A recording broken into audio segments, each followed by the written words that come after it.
Joined now by head coach Eric Peterson of the South Dakota men's basketball team. And Eric, it's been a tough stretch for you guys. It's been well documented. 6 of the last 8 games on the road against some really tough teams on top of that. And so you expected to take some lumps in that stretch. But at the same time, results don't always tell the full story. And it feels like you guys are close in a lot of areas right now. Yeah, we're very close. I would say the main thing is, we played some tough teams. Playing road games is hard.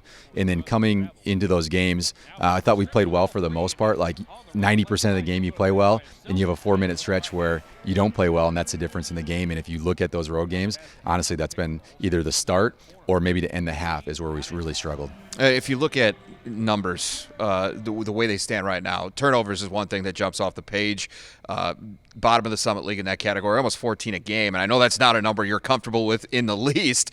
How do you fix it? What's been the source of that particular issue? Yeah, I would say just a little bit of everything, right? I don't know if we can pinpoint it on one deal. Some of the teams we played have been pressured in teams where they've really got in us and forced us to put the ball on the floor or not get open, right? And just simple things like that.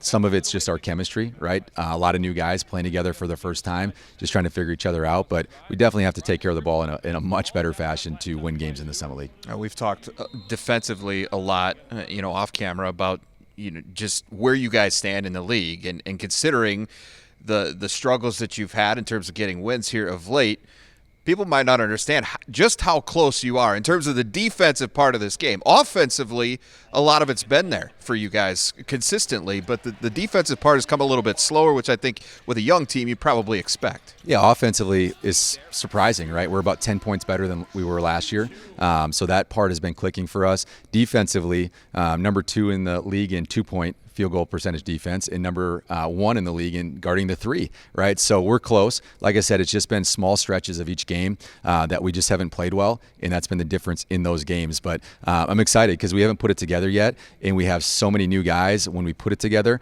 we're going to be scary. Our one win in league was at North Dakota State, and we got down big to start the game and came back and won. And our guys know we can't do that every game. We can't allow other teams to get ahead and then just keep fighting back and clawing back. Most recently at Oral Roberts, same deal, got down 19-4 and took the lead in the first half, right? And it's just hard to sustain something like that. Is the trickiest part of your job right now, or at least one of them, convincing your guys that you are close and to just kind of stick with it and then the process will play out? Yeah, I think the biggest thing is the film doesn't lie, right? So you can show how good we are at times and how elite we are in some categories. Like we're one of the best rebounding teams in the country. We're top 100 in the country in overall rebounding. And then, the film doesn't lie the other way too, where you show the 4-minute stretch and how bad we are in those stretches. So I think our guys know we're close, and we're just trying to cut our problems in half. Every week there's 2 or 3 things we really want to focus on in practice and get better at, and we feel like if we can do that, by the time March hits, we'll be in good shape. Caleb Stewart has been so good. Obviously, you mentioned the game at North Dakota State. He had a big part in that one for you, and had a big night in a game that he was questionable going into last week at Oral Roberts. How's he doing, and how far have you seen him come from when he first arrived to where he's at right now? Yeah, he's doing much better, right? One of the biggest keys is when you take transfers, a lot of the times they're transferring because they haven't played that many minutes at the school that they were previously at, right? They want to play more minutes. So anytime you take a player that maybe he's played 10 minutes a game at a higher level and now they're playing 30 minutes, it's can their body hold up, right?